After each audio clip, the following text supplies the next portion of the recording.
Good morning, everybody. Thank you, Pastor. Well, my name is Keith Stolte, and I'm the program director over at Loving Hands Ministries, 2-year discipleship program. I got court ordered to Loving Hands Ministries in 2015. And just a little bit of my testimony before I go into this message I had prepared. I grew up in the bar. My parents got divorced at 15. My dad was alcoholic. My mom took my brother and sister back to Maryland, and I stayed with my dad in Florida, who would take me to the bar every night with him. That's what he did. He took me with him. He loved me. So I grew up in the bars. I started drinking at about 15. By 18, I was a blackout drinker. Started getting arrested by 19. I did 5 days in jail. I said, I'll never come back here again. It was horrible. Well, I've been arrested over 100 times. And I was serious. I'm never coming back here again. Yeah, I was serious. Like it was terrible. But when in and out of jails, prisons. By 31 years old, I went to the Sarasota Viper program. I was court ordered there also. I completed it, did a little 4 months through a program. I stayed an extra 2 months, and I was doing drugs in the bathroom by the end of it all. And that hurt. I really carried that failure for about 4 years out there. If you give it everything you got to get off these drugs that consume your life, right? I get everything out of my own power to come off these drugs.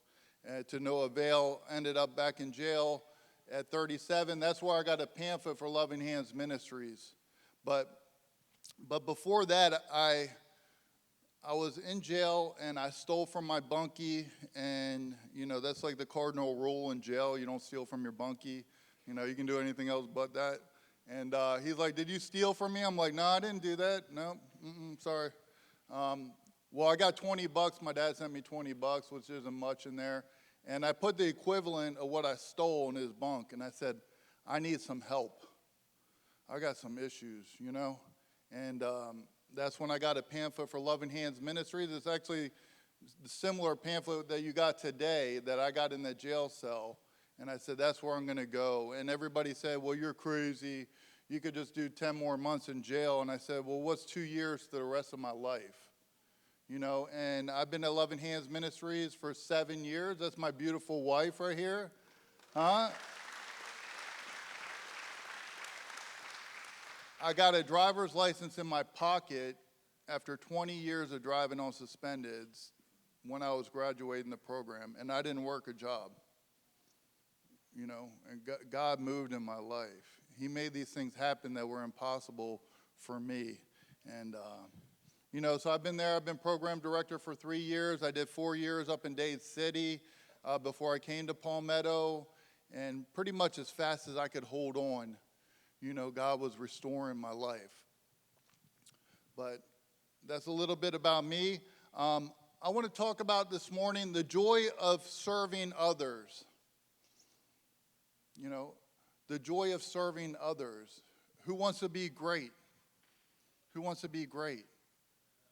Then you must become the servant of all, right? That's like, Jesus like, who wants to be great? Yeah. Well, you got to be the servant of all. You must become the least, right?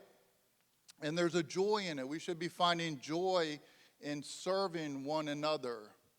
The commandments, right? Love your Lord, your God with all your heart, mind, soul, and strength, and love your neighbor as yourself. And why do I say the joy of being able to serve? For whom do we serve? Right? And why should we serve them? And what could possibly be the benefit of it? So I want to go over a couple of those things with you today. For whom do you serve? The church is supposed to be your spiritual authority, right? We think authority, we think the cops, right? I hated authority. They arrested me all the time. It was their fault. I didn't do nothing, right? But the church is actually authority over our lives. I place myself at Loving Hands Ministries. You place yourself at Loving Hands Ministries. I have authority over me to help me, to guide me, to lead me.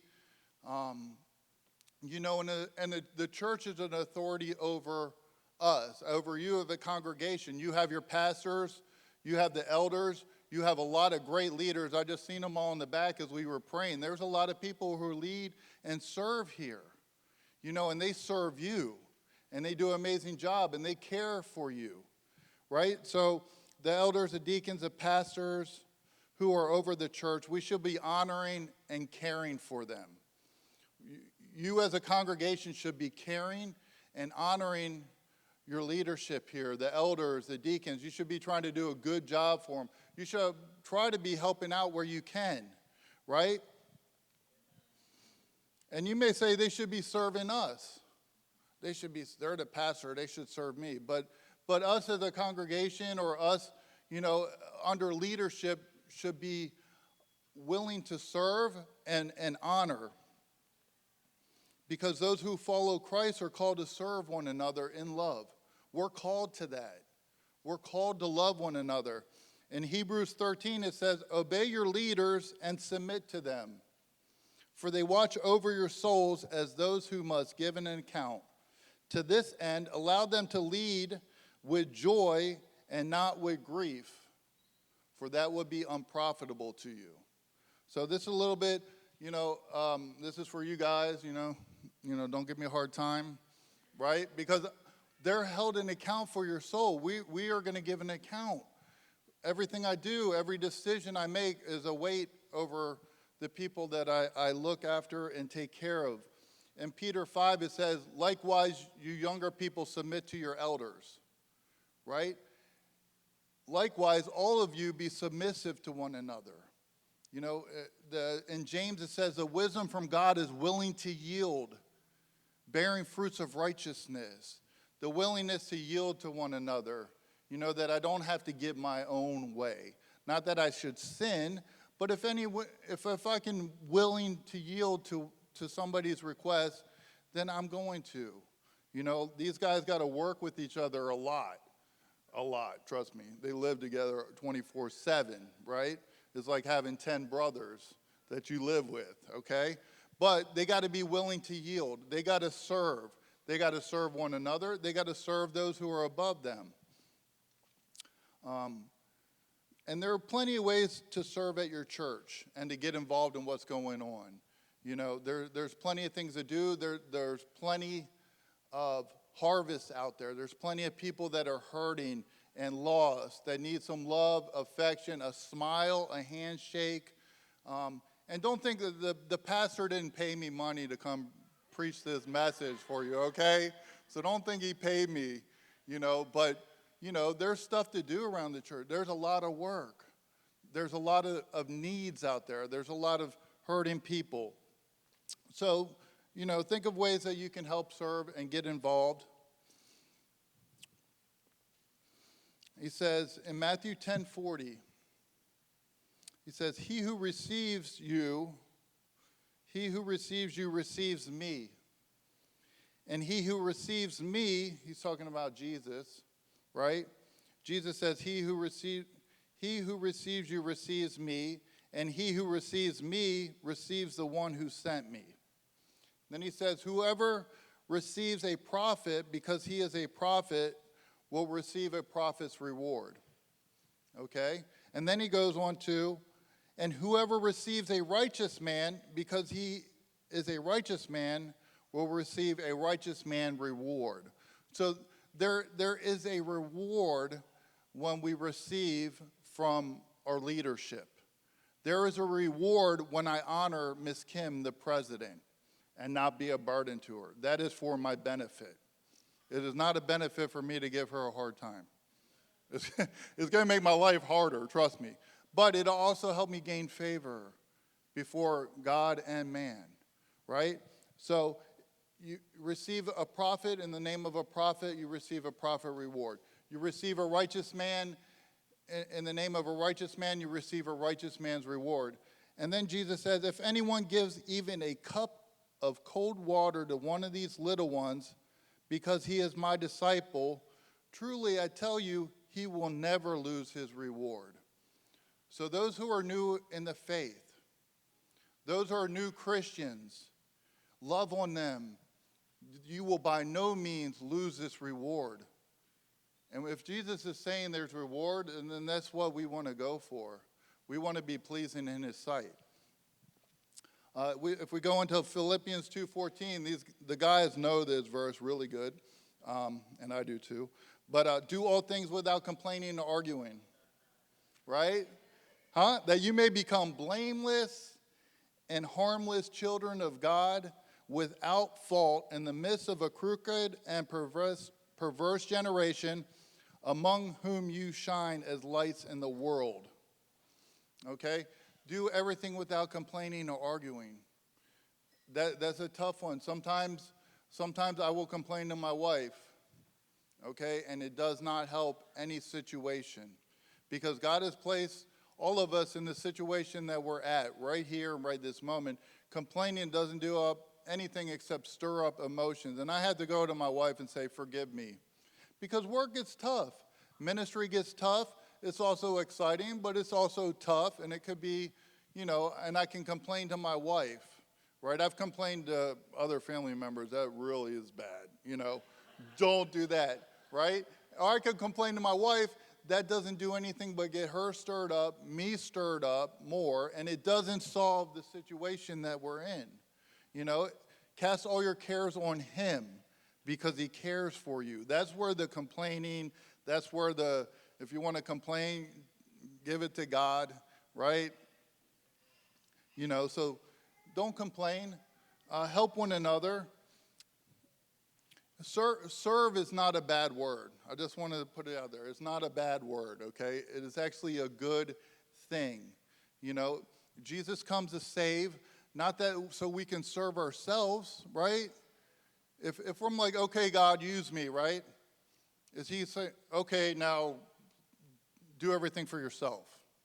No, to be used by God means that we got to be able to willing to help one another and serve one another.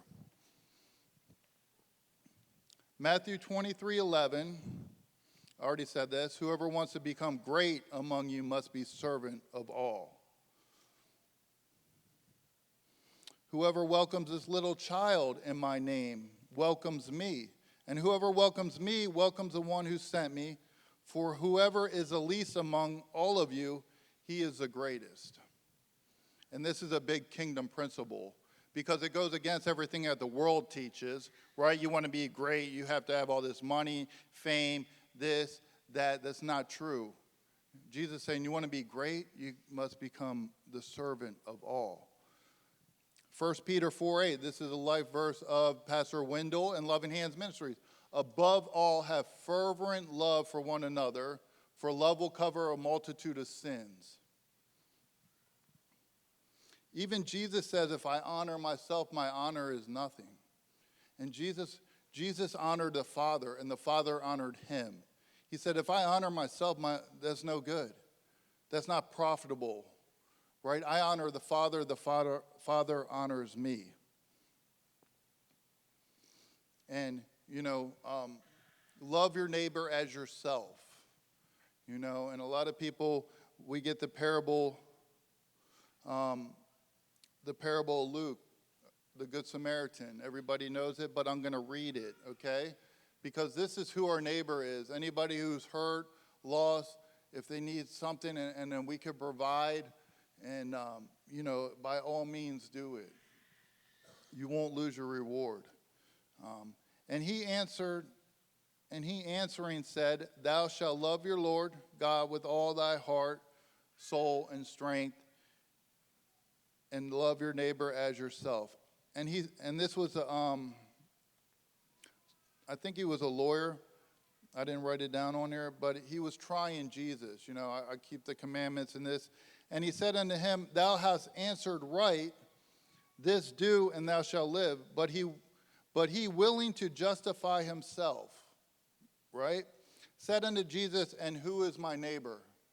Right? He's trying to justify himself. Well, who do I have to take care of? Who do I have to love?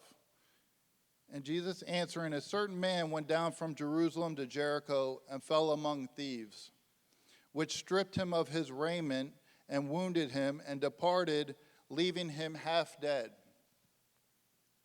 And by chance there came down a certain priest that way, and when he saw him, he passed by on the other side, and likewise a Levite.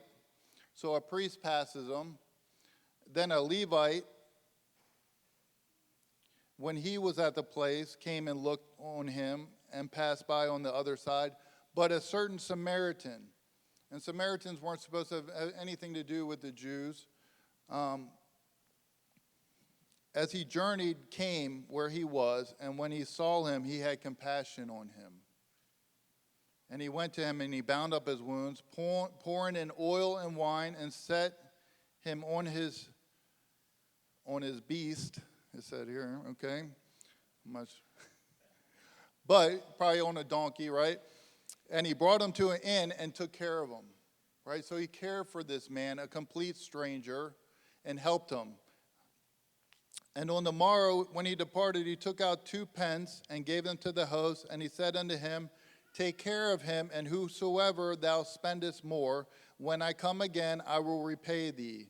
Which now of these 3 do you think was his neighbor? And he said, the one that showed mercy on him. And then Jesus said unto him, go and do likewise.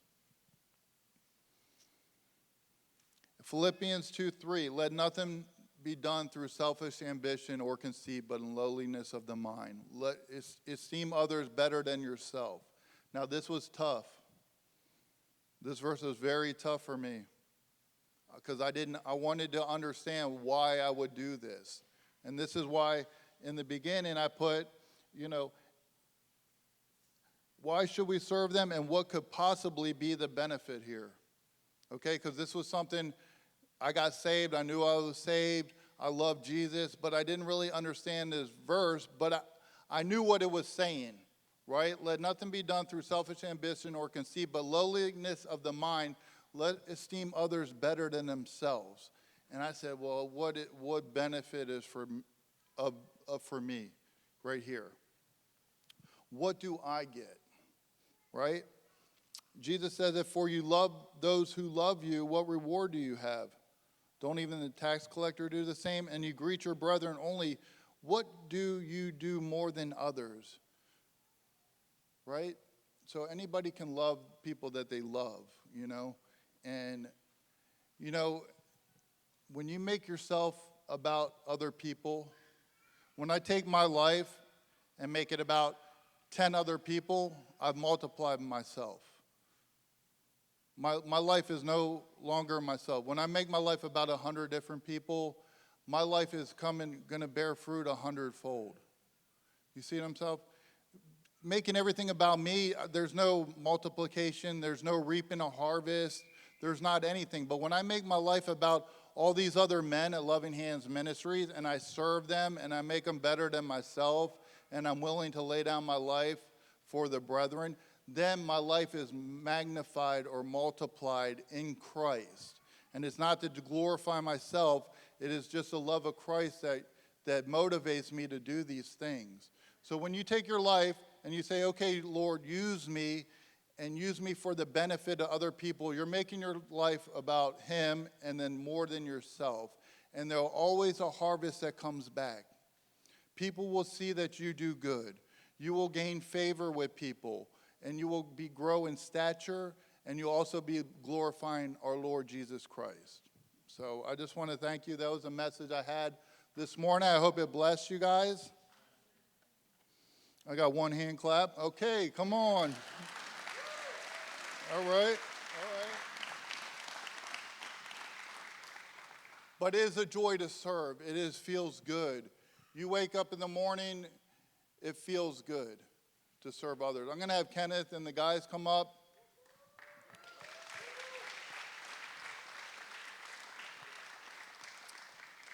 Kenneth Joyner graduated about 5 months ago. He probably called somebody around here. He's probably called because he does a church scheduling coordinator. He calls for banquet calls. He calls for whatever events, golf tournaments and stuff. He's been doing an amazing job. He's working very hard. He graduated 5 months ago, and I hope you're blessed by these testimonies. Yeah. All right. Thank you, Keith. Um, you know, as Keith is sitting down, I just want to say to you, I'm so thankful for your leadership in my life. I was sitting back there talking with God over this, right? And I was like, I'm not going to be able to say this without crying. And he said, and just say it. But Keith, I'm very thankful to have you as a leader in my life. You know, all that you pour into me. At times, it seems tough to receive it in the moment because I like to stay comfortable. But I can see that you're pushing me to my potential that I can't see in myself sometimes, and I'm thankful for that.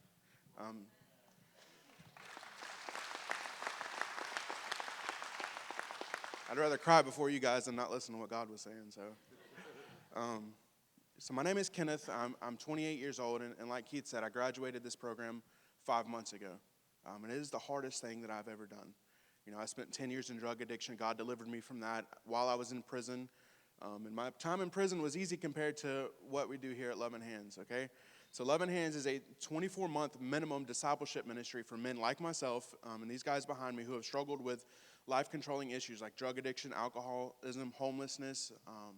You know, we were founded in 1984 by Pastor Wendell Wilson. He was going in and out of the jails ministering to the men, and he would see these men set on fire and set free for God, right? But then he also noticed that they would come right back.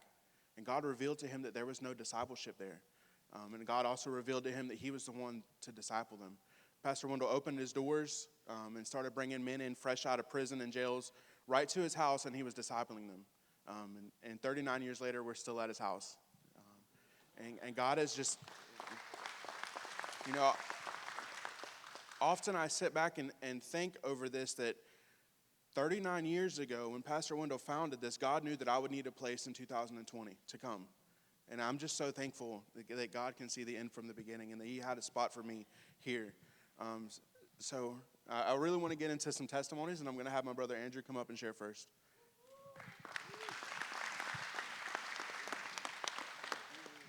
My name's Andrew. I'm 24 years old. I've been in the ministry for 22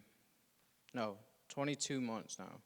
I'm getting ready to be in that final spot where I only got a couple more months left. Most of my childhood, I grew up in a very ghetto, low poverty area, or high poverty area, and I didn't really have a lot growing up. So that turned me to the streets. By the age of 12, I had ran away. 15, I dropped out of high school, decided I was going to sell drugs, join a gang. My whole entire life just slowly went downhill. By the age of 19, I had my daughter.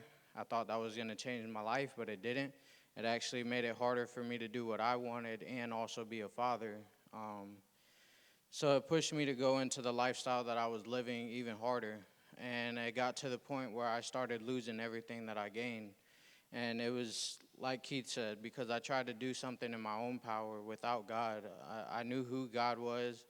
I've heard of the Bible so many times, but I never took the time myself to try to read it. So because of that, I prayed to God one day. I said, God, I need your help. I don't know what to do. I'm tired of living this life. I want you to kill me or just do something to where I don't have to struggle anymore. And I ended up hearing about Loving Hands. I read the pamphlet. I was supposed to go online, read the handbook. I didn't do that. I just applied for the place, and then 5 days later, I was here. January 20th, it was on a Wednesday. I had been at the ministry probably 2 hours, and I had to give my first testimony. It was horrible. Yes, very bad. Even now, I'm still kind of nervous. I hear it in my own voice, the shakiness. But I love what God has done in my life because the relationship I have with my father, I destroyed that bridge right there, and the Lord rebuilt that. My sister, I brought her to the Lord as well because of him, because of the knowledge that he's given me to be able to share with my family. Another thing is that I just got my GED probably a month ago. Along with my driver's license. Another thing is I'm also getting ready to go into college, hopefully by the end of this year, to be an architect, and that was something that God put in my heart. And I never wanted to dream big dreams like that because I didn't think I was capable. I never graduated school. I didn't think that that would be anything for me. I felt like I wasn't smart enough to do it. But God has showed that he's able to do everything that he pleases in my life, and I'm glad that he's able to. And just like Kenneth said, if it wasn't for Keith, I wouldn't be in the place where I'm at now at the maturity level that I have now. And it's all because of God that I was able to grow and mature in his grace. So I thank you guys for letting me share.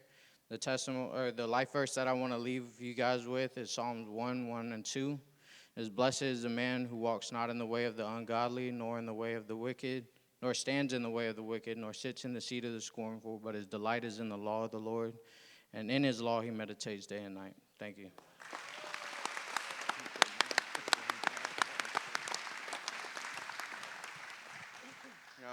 I'm so proud of Andrew. He's at the point now where he's actually in the office, helping out, making phone calls. We're getting ready for our banquet, and he's been a huge help with that, and I'm very proud of you. All right.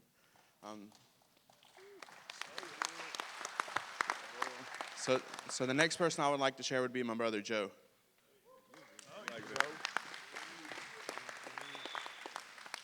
Knew he was going to do that.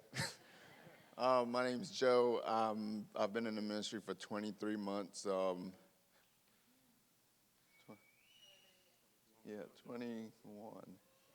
I'm thinking it's. I have 3 months left. I know that. So 21 months. But like Andrew says, it never gets easier as we step up here. But we know how critical it is, how important it is, because we know where God brought us from. We know the struggles and life-controlling issues that we for so long allowed to control us.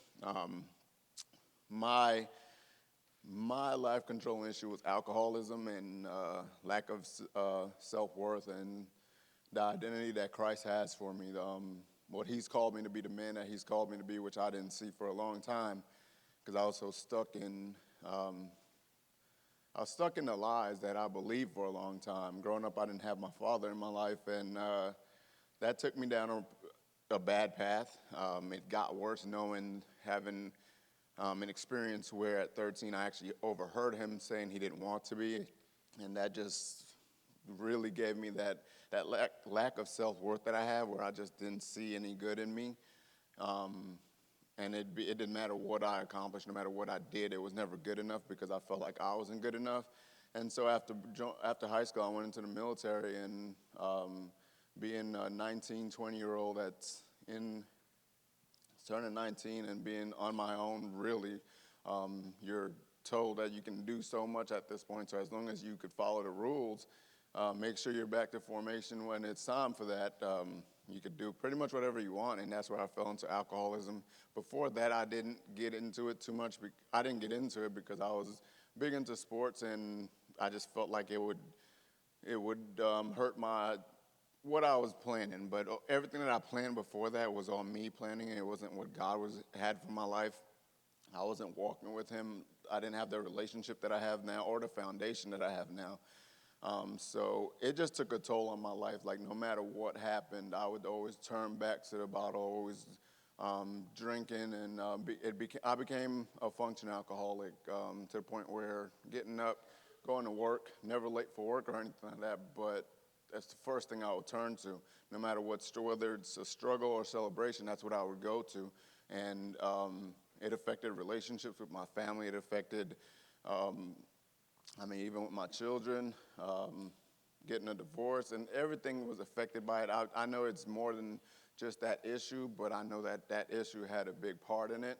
And God saved me through allowing me to have a DUI, which was not my first DUI, but this one opened up my eyes to see where God had me, what he was doing in my life, and how he was trying to call me. I thought I was getting it all together. I knew I needed to work on my relationship with the Lord, but I never was doing it because I was comfortable in what I was doing. I was comfortable in having the great job that I started when I came down here, and I was never really walking it out. Well, getting that DUI and seeing the different patterns that I went through, the generational issues that I was starting to see through my son, I knew that I was broken enough to where I wanted to be the one that stepped up and really took it head on and not let it continue for my children to have to take care of. And that's when I got the opportunity and I honor Miss Sherry because she was one of the people that really told me about the ministry. And I was so broken that I said, whatever I need to do, Lord, just whatever you want to do in my life, whatever you have planned, I'm okay with it. I want to do it. And I came into the ministry with that attitude of whatever I have to do because I have my children that there's no way I'm going to let them continue on with the issues that have been going on for however long. So coming into the ministry, being so broken and trying to meet God wherever he wanted to meet me, he's took me to such a great place to where his word is so, it's in my heart. It's what I desire. It's what I long for.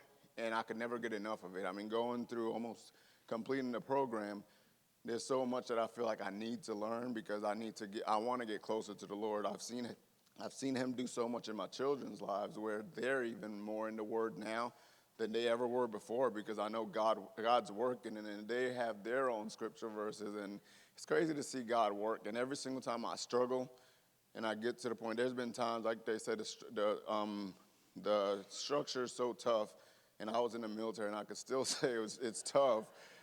There's times where I'm like, you know what, I'm done with this. I need to go be in my children's life. I need to be there. And then I hear God's still small voice tell me, just calm down, I got this. And then the next time I speak to them, it's like they were struggling, but something will happen to make me say, all right, Lord, I see you working. And I'm so grateful for what God's doing. I'm thankful for the ministry that he has prepared for him because I know he's got that youth and sports and things I've done before and had success but ran from. And God said, that's what I want you to do. And I'm like, are you sure, Lord? Because I said I would not go back to it, but I know God's going to use it for something much bigger than I could think of. So I'm thankful for what he's doing. And my scripture verse that I'd like to leave everybody with is Proverbs 3, 5, and 6. It says, trust the Lord with all your heart and lean not on your own understanding. In all your ways, acknowledge him, and he will direct your path.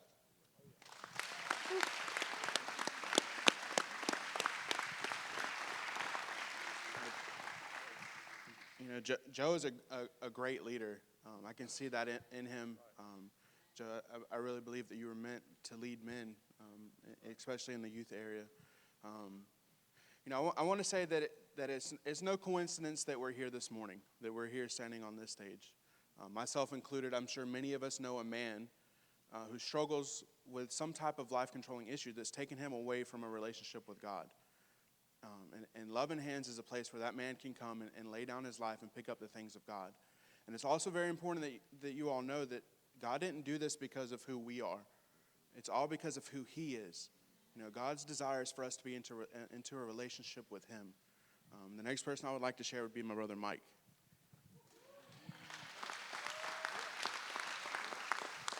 How y'all doing? My name's Mike. I'm 32 years old. I've been in the ministry almost 12 months. I struggled with alcohol and a drug addiction for about 15 years of my life. Growing up, I didn't have a really good relationship with my father. We'd be in the same room, we're going to butt heads in some way, shape, or form. That's just how it went for me. So I hid my emotions a lot. I was really good at hiding my emotions, and that just ultimately led me to drugs and alcohol. And growing up, getting through high school, started selling drugs in high school. And so I got out of high school. I graduated with the grace of God. In 2008, I got out, and I met a girl, got married at 19, had a beautiful baby girl, Kylie. She's now 12 years old. She's amazing. She's my life. And I joined the military at 19. I always had a problem, though, especially when the drugs and alcohol were involved. I could not finish what I started.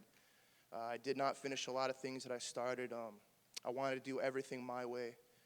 I thought, everybody was telling me, Mike, you need God in your life. You need Christ in your life. And I thought that was just an excuse for them to tell me how to live my life because I didn't want to take the time to hear about Christ. I didn't want to take the time to open my eyes and my ears and understand all the miracles that are happening through Christ. I got in trouble a lot. Started getting locked up, jails, institutions. I overdosed on heroin, but I've been clean off of heroin for 6 years now, a little over 6 years. The hardest thing battle for me was with the alcohol. I got into trouble. I got a DUI, They took my vehicle from me, and that's the last thing I had. I was homeless. I had nothing left. I had come to Loving Hands the year before. Didn't make it a day, left. I was right back to doing what I was doing before because I did not have Christ in my life. And I got to a point where, it's negative 30 degrees out almost, something like that, and I'm in my truck. It won't start. And I'm freezing, and I'm like, God, if you deliver me out of this, I'll live for you. I'll do whatever it takes to do this. So this is after my DUI. I'm driving around on a suspended license, and I'm like, how am I going to get to Florida? So I get a Greyhound ticket, and I'm on probation already, and I'm already absconding. I'm not going to my probation. I know I'm going to fail alcohol tests, the whole 9 yards. So I didn't even call them and tell them I was leaving. I just hopped on the bus, got a ticket, hopped on the bus, left from Detroit all the way to Tampa, almost a 40-hour bus ride. Almost went to jail in Savannah, Georgia. I had to text my cousin Keith at 3 in the morning telling him, I'm probably not going to make it, dude. And by the grace of God, I did. The cops didn't search me or anything. I had stuff on me that I shouldn't have had. And I made it to Tampa. And from that day, it was the last time I touched a drop of alcohol. And it's been almost a year. And since I've been in the program, I've learned so much. I've learned what it takes to be humble, what it takes to serve others. I've learned that in hindsight, God was trying to reach me the entire time I was out there doing my own thing. He kept me alive. He kept me alive when I was overdosing. He's doing my daughter, my sister and my brother-in-law are able to take care of her when I couldn't. And her mother's not in the picture. She's out doing what she wants to do. She hasn't come to Christ. I pray that she does, but I'm just grateful and thankful that God has placed her in the right where she needs to be right now, so I don't have to worry about that. I just need to trust in God, and He's doing these things. And I have faith that everything is going to work out in His time, and I've learned to just be patient. Patience is extremely hard for me, but it takes a lot and I've humbled myself to the mighty hand of God, and I have a relationship with my daughter now. I get to talk to her on the phone, even though she's 1,500 miles away. I still get to talk to her. She tells me how proud she is of me, and she loves me, and she's glad I'm right where I need to be. I'm talking to my father. I forgive him, and he told me he forgives me, and we love each other, and he's fixing these relationships in my life that I never would have been able to do without him. So I praise you, Lord. Thank you for what you're doing in my life. Thank you for all my brothers behind me, and go Blue. The scripture verse I'd like to leave is Galatians 2:20. I have been crucified with Christ. It is no longer I who live, but Christ lives in me. In the life that I now live in the flesh, I live by faith in the Son of God who loved me and gave himself for me. Thank you.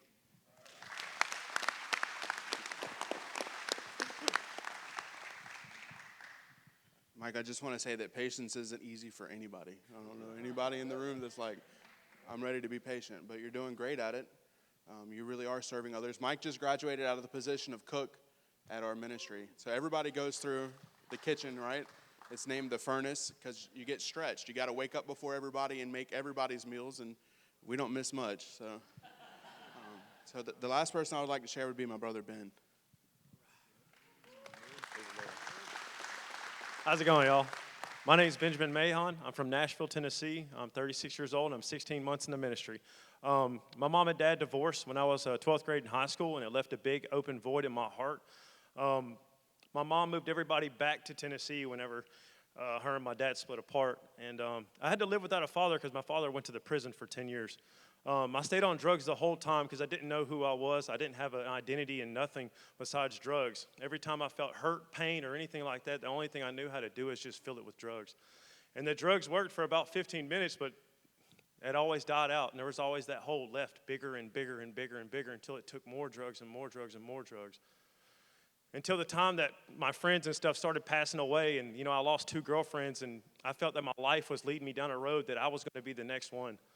I called my father. He got out of the penitentiary at this time, and I said, Dad, I don't have a life anymore. I don't have friends anymore. I don't have anything. I feel like the next thing that's going to happen is I'm going to be next. So he came up to Nashville, and he brought me down to Florida, and I was okay for about 8 months. But then I started to hit hard times. I went and got a job for Davy Tree, and when hard times hit, I went and back to the drugs. I ended back up on the streets, didn't have nothing, I think I had a vehicle, but then I decided to get another job. I quit Davy Tree, and I went to this local IHOP. I see this guy sitting at the bar, and he's got the love of God in his eyes. He's praying for me. He loves me. I don't even know this guy, and he's doing this stuff. This has got to be something that I need and want in my life at that time. So I decide, that I go on for another about 6 to 7 months, and I decide to come to Loving Hands because I see myself still getting on drugs and still getting high. Not in front of people, behind closed doors where nobody can see me. But I'm like, man, this is crazy. What am I doing with my life? So when I decided to come on June 20th of last year. On June 19th, I try to tell the program director here, Keith, on the phone, it's like, hey, let me get a week, to not come in. Let me get, a week to say bye to my family and stuff like that. And he said, you need to get in here. He said, because if you wait, when you're on drugs, anything can happen. So on June 19th, the day before I was coming to Loving Hands, I got into a fist fight with my brother and ended me up in jail for a week. And I never, ever would think that, hey, I was doing this thing for God, but I ended up in jail. Isn't that the craziest thing? But then as I'm sitting there in that jail cell and I'm praying to God and I'm looking out the window, he's saying, you did it your way, not my way. So I said, Lord, all right. I said, I'll do it your way. Whatever you need. So my mom bailed me out of jail, and that's never happened. I've spent all my jail time. I've been arrested over 20 times, and then I've spent every bit in jail. But after I walked outside, I see a car standing there. He waves me over. I get into the car, and I see it's the same guy from the IHOP. That's the craziest thing I've ever had in my life. The Lord showed up in the craziest way that I have ever since then, and I've never left, and I never wanted to leave. Because I was part of God's elect. The very few that when you come to underneath the covering of God, it says, who can be against God's elect? Who can be against the mighty hand of God? And there is nothing. And that's why I'm still here today. The love of God has got me through my probation. I've never completed probation, and I did probation here, and it's amazing, and God has just transformed my life. I have the love for people behind me that I've never had before, because usually it's always people stabbing you in the back when you're on drugs. My relationship with my mom and dad are getting back together, even though they're still apart. I understand that they'll never be back together, but the thing is I can bring God in their life just as well as anybody else, and that's what's so beautiful about it. I taught my first class yesterday, and it's the hardest thing ever. Hey, it was interesting, though. Hey, the power of God never went void, because I taught that class for an hour straight. And I never, he told me I was going to have 5 or 6 worship songs, you know what I mean? Because you have an hour and a half, and preaching for an hour and a half is hard. It's super hard. But I got an hour in, and it's so good. And my Bible verse today is 1 Peter 5, 10, 11. It says, for the God of all grace has called you to his eternal glory in Christ Jesus, that when you have suffered for a little while, he himself will make you strong, firm, and steadfast. To God be the glory forever and ever. Amen. Oh, yeah.